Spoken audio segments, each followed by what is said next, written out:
The number one thing that I did that I want you to know that I shouldn't have done was dry up my funnel. That means I stopped my outbound marketing. That means I stopped promoting. Therefore, I stopped making any new sales.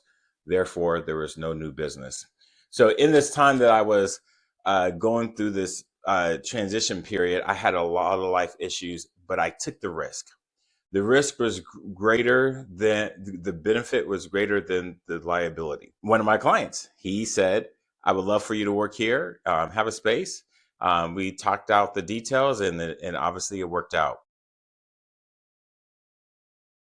Hey, what's up, everybody? Welcome back to another episode of Let's Talk Marketing with NDUB podcast, where I'm your host, Nathan Webster, and I'm excited to chop it up with you today. Today, as you see, I got a different setup, but hey, we're still going to drop some diamonds because this is all about the 3 things that I did that has changed my life drastically. And it's all been done in a 2-year time period. So for all my first time listeners, get ready for a treat. For my worldwide listeners, hey, we might take you down through memory lane through a couple of items, because there's 3 things that I want to talk to you about that I think is extremely important, because it's about taking risks. And these risks were the very things that have put me on the trajectory that I needed to be on to save my life professionally and personally. So let's just get into it. Okay. As you can tell, it's not a very long podcast either. So, number one, the first thing I did was I took a job. I took a job, but this job back in early 2024, it would be about almost 2 years to the date of when I'm recording this podcast. I took this job because I really admired the organization, what it stood for, its history, its success, its position it had in the community, and the work that it did in the community. And then, of course, when I got into the job and in the organization, it was not what it seems, and it was cray cray. So I had a dip to the doorstep, and I was like, I got to go. This is not what I thought. This was not what was promoted to me. This was not what I thought it would be. And this is not what I want my life to be like, because everything was completely out of whack. Now, I love the organization, the founder, the people that poured into it. I just found out that it wasn't for me. I worked there for about 9 months, and it was a hard, grueling 9 months. These hard, grueling 9 months, man, good God, I couldn't tell you that, from working from 60 to 90, sometimes 100-hour weeks. It was crazy. And the number one thing that I did that I want you to know that I shouldn't have done was dry up my funnel. That means I stopped my outbound marketing. That means I stopped promoting. Therefore, I stopped making any new sales. Therefore, there was no new business. So in this time that I was going through this transition period, I had a lot of life issues, but I took the risk. The risk was greater than the benefit was greater than the liability. And here's why. I was able to meet far more people than I never would have met by just doing my marketing agency. And I really enjoyed it. I met some phenomenal people. But the other part to that was not just my personal development. I got a chance to see really the true opportunity for me here in my hometown state, if you will, which we'll talk about here in the third one. Okay. Number 2, when I was done with that organization, I had my benefits run out, and I was really at a crossroads because I was extremely sick. I was going to a Seattle Seahawks game, and in this Seattle Seahawks game, I'm like, the tickets have already been paid for. The hotel has been paid for. My boy and I, we look forward to this game every year.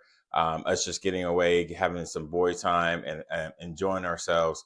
And what it came down to, I was like, I have no insurance and I can't get rid of this cough, this nastiness. And so I went to one of my clients, and my client was like, cool, here, what you got to do, XYZ, blah, blah, blah. I'm like, okay, cool. And then it was just like a check-in. How you doing? Okay, cool. Da, da, da. And then I was like, oh, we kind of bonded on something. We're like, hey, uh, where's your office at? I was like, I'm working from home, blah, blah, blah. He was like, well, would you want to work here? And I was like, let me get back to you on that. And guess what? I'm here now. One of my clients, he said, I would love for you to work here, have a space. We talked out the details, and obviously it worked out.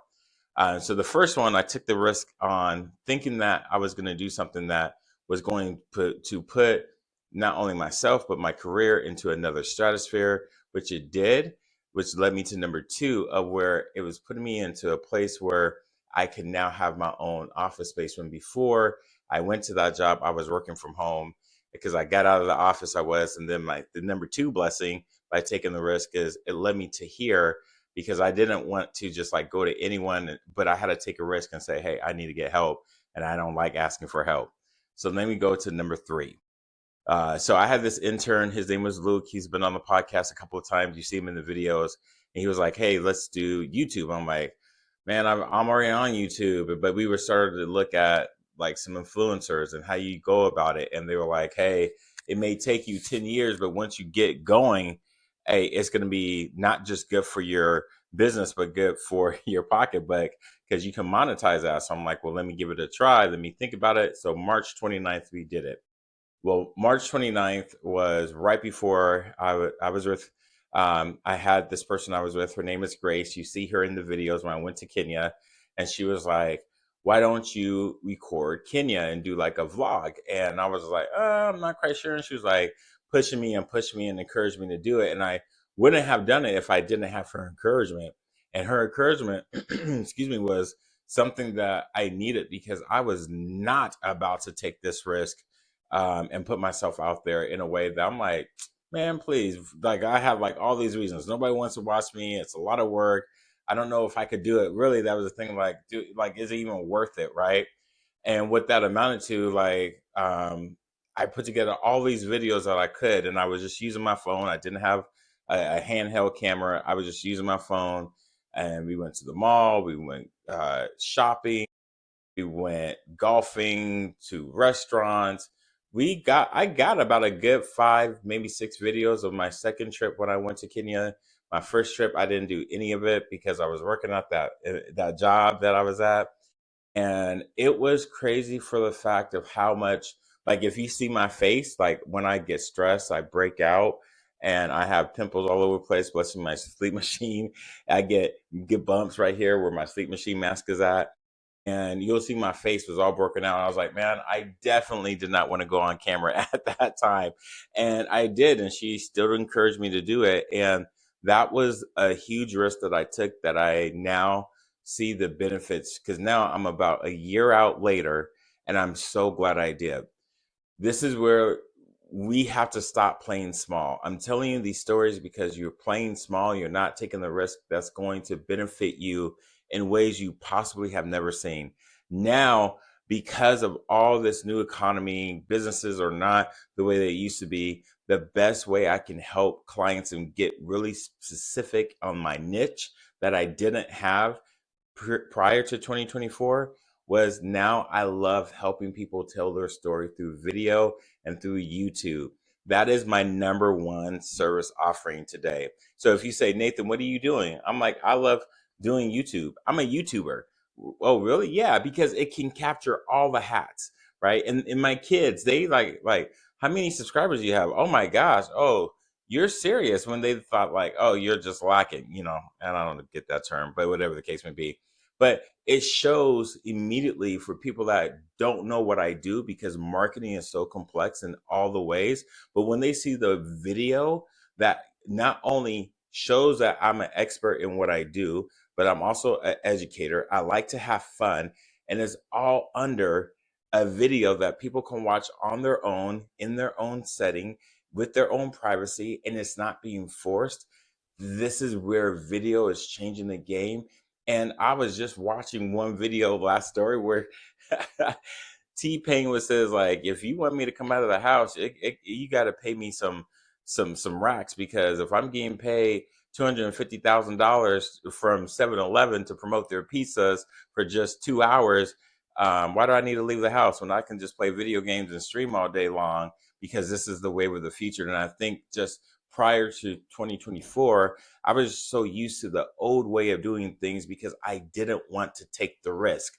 So there are potential blessings, miracles out there for you if you just take the risk and stop playing small. So with that, I hope that helps. If you need my help with the videos, let me know. this is really exciting. This is fun. As you see the stuff that I'm doing with Crystal, I have a couple more people that I'm going to bring on here soon, and I can't wait to show them off to you as well. So until next time, I wish y'all nothing but the best. So dream big and Godspeed. I'm out.